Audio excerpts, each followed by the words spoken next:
L'ombre du cartel. Ciudad Juárez, Mexique, 2026. La ville bordant la frontière américaine respirait une chaleur écrasante. Chaque souffle d'air semblait chargé de poussière, et la lumière du soleil frappait les rues désertes comme un marteau. C'était une ville qui vivait dans l'ombre des cartels, où la violence et la corruption se mêlaient si intimement qu'elles étaient presque devenues la norme. David Cruz, détective privé mexicain, n'avait jamais voulu travailler dans les bas-fonds du crime organisé. Ancien policier, il avait quitté la police après avoir été témoin d'un massacre orchestré par un cartel local, un massacre que les autorités avaient couvert.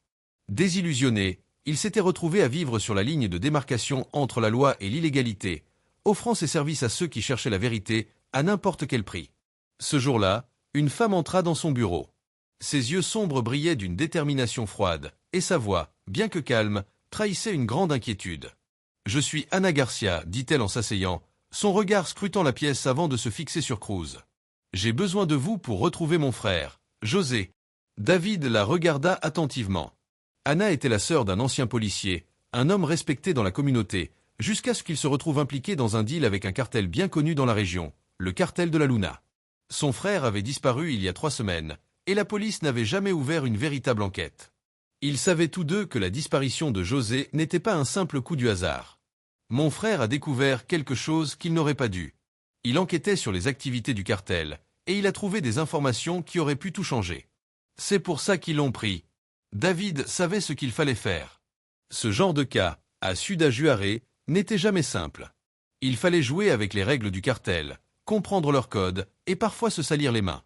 Mais il n'avait jamais hésité, car il savait que la vérité était le seul moyen de briser l'emprise du crime sur la ville. Les premiers jours de l'enquête furent infructueux.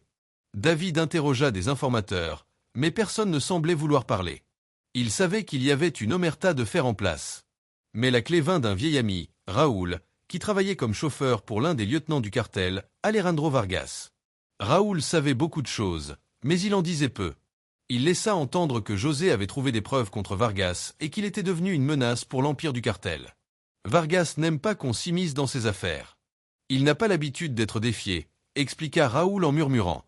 Il veut faire un exemple de ton ami. David se rendit à l'endroit où José avait été vu pour la dernière fois, un entrepôt abandonné à la périphérie de la ville. Il savait que c'était là que les cartels faisaient disparaître leurs ennemis. Mais ce qu'il trouva là allait bien au-delà de ce qu'il avait imaginé. À l'intérieur de l'entrepôt, David découvrit un indice, un téléphone portable, écrasé, jeté négligemment sur le sol. Après avoir récupéré le téléphone et effacé les données, il parvint à récupérer un message crypté. Le message contenait une série de numéros et de lettres, accompagné d'un nom, la Casa Roja. Une cachette secrète. Ce nom, David le connaissait bien. La Casa Roja était un lieu d'entreposage des biens du cartel, un endroit où des preuves compromettantes étaient stockées en toute sécurité. David savait qu'il devait y aller.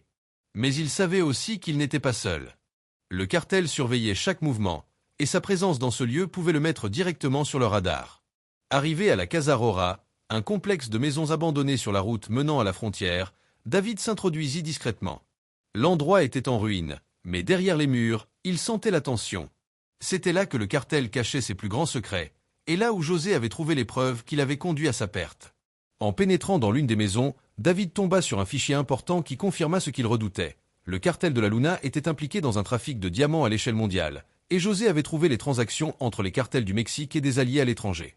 Mais ce fichier contenait aussi des informations plus graves, des preuves que plusieurs membres du gouvernement étaient compromis, des fonctionnaires de haut niveau qui protégeaient les opérations du cartel en échange de pots de vin.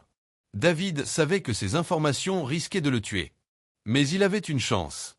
José avait laissé des indices supplémentaires dans le fichier, des références aux membres du cartel et des documents prouvant la culpabilité de Vargas et de ses complices.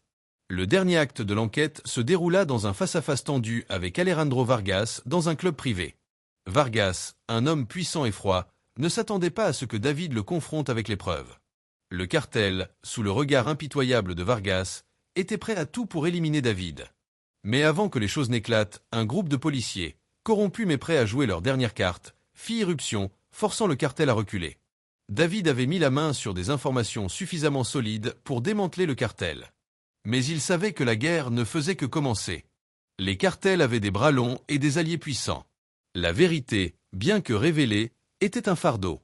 Mais pour David, la justice était plus importante que la sécurité, et il était prêt à risquer tout pour exposer la corruption.